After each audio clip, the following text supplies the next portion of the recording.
अगर इस क्वेश्चन को आप बेसिक से और एक्स मान के अगर आप करेंगे तो इस सवाल को आप 1 मिनट में भी पूरा नहीं कर सकते। 1 मिनट का मतलब ये हुआ कि पेपर को फेल करना। हेलो दोस्तों, मैं विकास। एसबीआई पीओ प्री में एक क्वेश्चन पूछा गया एज का, जिसमें हमारे पास पी की प्रेजेंट का और क्यू की 6 साल बाद की एज का रेशियो है। जैसे ही रेशियो आगे पीछे आता है, हम सबसे पहले क्वेश्चन में एक्स मान के स्टार्ट कर देते हैं। तो इस सवाल को अगर आप एक्स मान के करेंगे तो ये 1 मिनट में भी पूरा नहीं होगा। इसको करने का एक बहुत ही आसान तरीका मैं बताता हूँ। एज इट इज क्वेश्चन जो एग्जाम में पूछा गया, अभी दो ऑप्शन वही है, हमने इसमें कुछ जोड़ तोड़ नहीं किया। क्या कहा क्वेश्चन ने?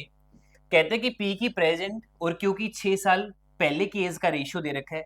प्रेजेंट एज आर की ट्वाइस है क्यू का। 6 साल बाद में पी और आर का रेशियो 11:23 दे रखा है। अब 11:23 से जब हम मल्टीप्लाई करेंगे लेंथी कैलकुलेशन हो जाएगी। तो बताइए पी की आर की प्रेजेंट एज कितनी है? अब पी और आर का हमारे पास 6 साल बाद का रेशियो दे रखा है 11:23, और ये रेशियो कब का है? 6 साल बाद का। और आपसे पूछा ये हुआ कि आर की प्रेजेंट एज बताइए।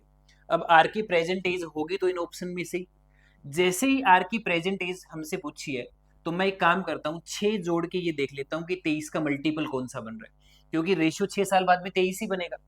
अगर 28 में 6 जोड़े तो 28 में अगर 6 जोड़े तो कितना आएगा? 34, जो कि नहीं हो सकता। 32 में 6 जोड़े 38, जो कि 23 का मल्टीपल नहीं है। 40 में 6 जोड़े 46, जो कि 23 का मल्टीपल है। 35 में 6 जोड़े 41, ये भी 23 का मल्टीपल नहीं है।